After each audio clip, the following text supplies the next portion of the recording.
Anghel University TV, andito na yung mga anak ko. Ayan sila. So, pagod na pagod sila. At alisin nyo na yung sapatos na. Dito na tayo kumain. Tinatamad ako dun sa lamesa. Sumasa. So, kain tayo guys. Nakapaghanda na ako, no? Dito na tayo kakain. Natatamad na ako. Pagod ako sa linis. So, ito na yung ating ulam. At kanin, no? So, ayan. Nagsangag ako ng kanin na pamulot. So, ayan guys. Gustong gusto ng mga bata. Ayan, sinangag, no? So, kaya, ayan, alam ko matutuwa sila. Kahit na walang ulam yan, talagang kain sila dyan. Ayoko ng ulam. Gusto ko ito lang. Diba? Dilis. Hindi na ako. Ayan guys, kain tayo. Wala nang kutsara. Wala na dito. Ano ba nangyari sa ating kutsara? So, kain tayo guys. Magkakamay ako. Oh, talagang ano no, kamay siya dahil sa sarap ng ating. Hindi ako. Alam ko marami kakainin nito kaya dadamihan ko siya. Yay! At alam ko din ito, dadamihan din natin ito. Ayaw niya daw.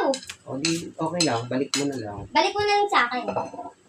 So ayan guys, ang ulam natin ay dilis ng may malunggay, no? Ayan. Hugas na ako guys sa kamay. Ayan. So magkakamay sila, ano? Magkakamay. Ayan. Sige nga. Ayan, magkakamay sila. So, kain tayo guys. 3. Salamat po sa pagkain na binigay mo po sa amin ngayon. Tanghali kami binigay. Salamat sa isang kayo. Santo. Amen. So, yun guys, oh. Ang ating ulam, nilagyan ko ng dilis yung malunggay. So, kain tayo. Patay akong kumain ng ulam. Dapat may mga ganito. Bawang yan. Yan bawang. Bawang to sa tingin mo. Tulog.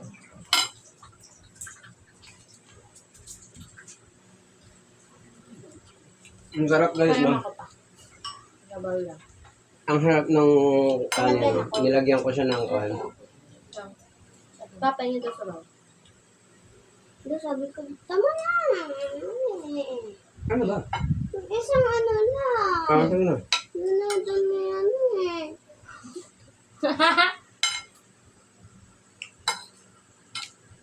Tinetesting ko nga lang. Gusto kasi nila yung sinangag. Favorite ko to. Yung sinangag kasi.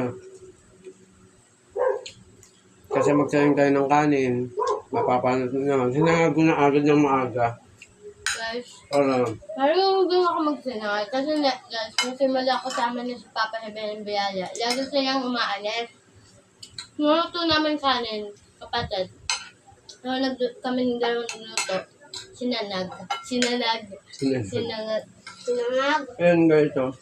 Pang mahirap na kanin, pang mahirap na pagkain, pero masaya yung mga anak ko. Yan sinasabi ko na turuan natin yung mga bata kumain ng pang mahirap kasi pagdating ng umasenso man sila, alam nila yung kalagayan ng kahirapan.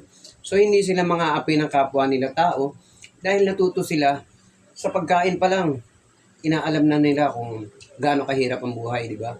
So wag natin kasing turuan yung mga bata sa mga rich na pagkain. Huwag na i-spoil. Oo, wag mag-spoil.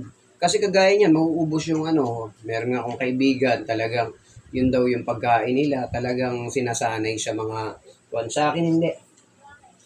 Paano lang nandyan? Kailangan matuto ng mga bata sa mahirap na pagkain. Wag natin silang sanayin. Kasi hanap-hanapin nila yan. Tayo rin ang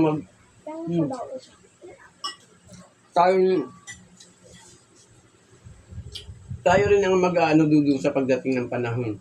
Kaya nga pala, yung ating gulay na malunggay na nilagyan ng dilis, nilagyan natin ng tanlad. Yan. Para yan sa mga high blood, kulang sa dugo. Tama ba? Maya. Hmm? Pampasarap yan. Pampasarap Ano yan. hindi? Para sa mga yung ugat, masibo-sibo. Pampahaba ng dugo yung kangkong. Nakakatulong, no? Yan. Yung mayroon niyang kulang, tulong. So Lahat yun ng guys. gulay may tulong sa Mm. kalusugan. So yun guys, no? Mabuti na lang at yung mga anak ko, napalaki ko sila ng hindi sila mapili sa mga gulay gaya nito. Hindi naman tayo mayaman. Dumadanas tayo ng taghirap kasi nga nung yung kaibigan ko nga, di ba, nung siniraan ako, nawalan ako ng trabaho. Buhat pa nung December, guys, ano kami, ginit-git ko sila sa mga gulay, pagtitipid, todo tipid.